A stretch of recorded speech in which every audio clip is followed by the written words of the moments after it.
வணக்கம் மக்களே, நான் உங்கள் புகழேந்தி கருணாநிதி, எலும்பு மூட்டு தசை நரம்புக்கான சிறப்பு எண்முறை மருத்துவர். இது குதிகால் வலி பாகம் 4, குதிகால் வலியோட கடைசி பாகம் மக்களே.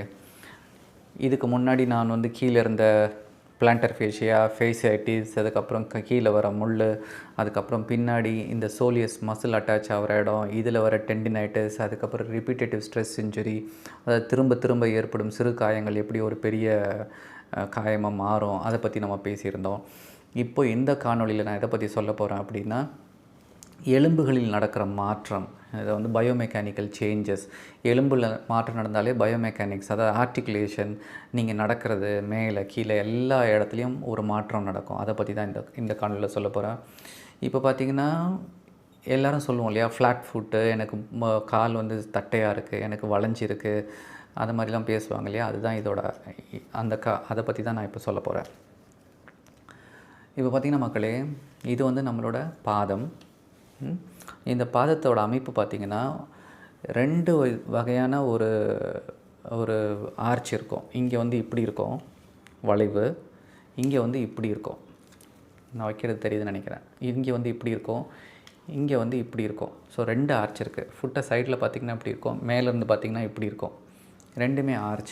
இந்த ஆர்ச்சை எது அமைக்குது அப்படின்னா, இங்கே இருக்க எலும்புகள்லாம் சேர்ந்து கூடி அது மாதிரியான ஒரு ஆர்ச்சு, அந்த வளைவு தன்மையோடு இந்த பாதத்தை வச்சுருக்கு. இதில் நிறைய எலும்பு இருக்குது மக்களே. கால்கேனியம், நாவிகுலர், கியூபாய்ட்ஸ், அது மாதிரி இந்த முன்னாடி இருக்க மெட்டடார்சல் போன்ஸ், இதெல்லாம் சேர்ந்து தான் இந்த ஆர்ச்சை உண்டு பண்ணுது. இது கூட ஜவ்வுகளும் அதுக்கு துணையாக அந்த ஆர்ச்சை மெயின்டைன் பண்ண உதவுது. மெயின்டைனும் பண்ணோம், அது ஸ்ப்ரிங்கு மாதிரி வளைஞ்சி சுருங்கி அதுக்கெல்லாம் அந்த லிகமெண்ட்ஸ் அதுக்கு நடுவில் இருக்க ஜவ்வுகள் அதெல்லாம் இதுக்கு துணையாக இருக்கும். இப்போது இந்த ஆர்ச் ஏன் இருக்குது, இப்படி ஒரு குவியல் இருக்குன்னா, நம்ம ஒரு வாட்டி கால் வைக்கும் போது நம்மளுக்கு கீழே ஒரு ஸ்ப்ரிங்கு தேவை இல்லையா, சஸ்பென்ஷன், அதை தான் இந்த ஆர்ச் கொடுக்குது. இந்த வளைவுகள்லாம் எதுக்கு இருக்குன்னா, கீழேருந்து வர விசையை பிரித்து இங்கேயே அதை முடிஞ்ச அளவு குறைக்கிறதுக்காக தான் இதெல்லாம் இருக்குது. இந்த வளைவுகள்லாம் ஒழுங்காக இல்லை அப்படின்னா, கீழேருந்து வர ஃபோர்ஸ், அந்த விசை நேராக மேலே போயிடும். ஏன்னா இங்கே பிரியலை இல்லையா, அப்போது அது மேலே மூட்டை தாண்டி இடுப்பை தாண்டி முதுகுக்கு அப்படி போயிடும். நான் இதை இன்னொரு காணொலியும் சொல்லியிருக்கேன். இதை பற்றி முதுகு வலி வரதுக்கான காரணங்களில் ஒன்றா இதை நான் சொல்லியிருப்பேன், அதை பாருங்கள். இப்போது இந்த ஆர்ச்சஸ் இதெல்லாம் ஃபெயில் ஆயிடுச்சு அப்படின்னா கால் வலி வரும்.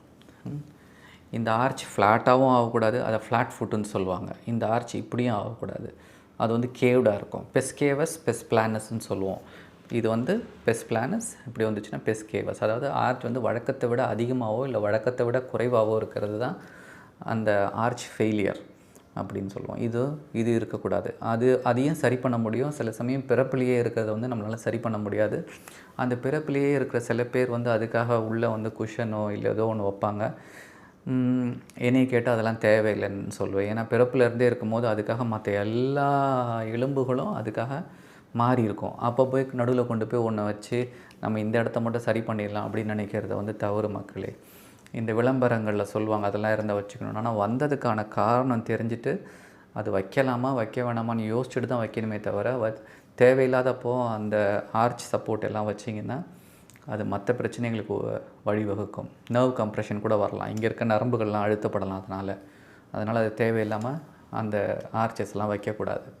அடுத்து இதில் பார்த்தோன்னா ரேஸ் ஆஃப் ஃபுட், அதாவது இந்த விரல்கள் தான் ரேஸ்.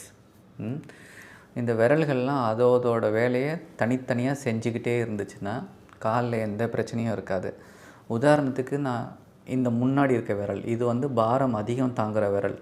நிறைய பேர் இதில் நடக்காமல் இந்த 2வது விரலில் பாரம் தாங்குவாங்க. அது அவங்க காலில் பார்த்தாலே தெரியும். கீழே நீங்கள் எல்லாம் உங்கள் காலில் கீழே பார்த்தீங்கன்னா கண்ணாடி வச்சு எந்தெந்த இடத்துலலாம் பாரம் அதிகமாக போதோ அங்கெல்லாம் கொஞ்சம் காய்ப்பு மாதிரி ஏற்பட்டிருக்கும். அப்போது எல்லா விரல்லையும் சரிசமமாக இருந்துச்சுன்னா நீங்கள் கரெக்டாக நடக்கிறீங்கன்னு அர்த்தம். எதுனா ஒரு விரலில் ஒரு சைடில் மட்டும் காய்ப்பு ஏற்பட்டிருக்குன்னா அது நீங்கள் சரியாக நடக்கலைன்னு அர்த்தம். அப்போது இந்த பெருவிரலில் மட்டும் இருக்கக்கூடாது, எல்லா மெட்டடார்சல் ஹெட்ஸு, இந்த ஜாயிண்ட் இருக்குல்லையே, இதெல்லாம் சரிசமமாக பயன்படுத்தினீங்கன்னா பிரச்சனை இல்லை. இதில் எதனா ஒன்று அதிகமாக பயன்படுத்தி மீதி எல்லாம் பயன்படாமல் இருந்துச்சுன்னா இங்கே வலி வர ஆரம்பிச்சிடும். இது இந்த முன்னங்காலால் வர வலி, அதுக்கப்புறம் நான் சொன்னது இதால் வர வலி. இதோட நர்வ் சப்ளை பார்த்திங்கன்னா அந்த நரம்பாலையும் இங்கே வலி வரலாம். அதனால் நரம்பும் இதுக்கு ஒரு காரணமாக இருக்கலாம் அந்த குதிகால் வலிக்கு. இப்போ இந்த டிபியல் நர்வ்னு ஒன்று வரும், அது மீடியல் லேட்ரல் பிரான்ச்சாக வரும், கடைசியில் இங்கே வந்து பேக்ஸ்டர் நர்வ்னு ஒரு நர்வ் வரும். இந்த நர்வ் வந்து உங்களுக்கு அழுத்தப்படுது, இல்லை இதோட நியூரல் கான்ட்ரிபியூஷன் எங்கே இருக்குது அப்படின்னா S1 S2 அடி முதுகில் இருக்குது. அங்கே எதனா பிரச்சனைனா கூட இங்கே பெயின் வரலாம் மக்களே.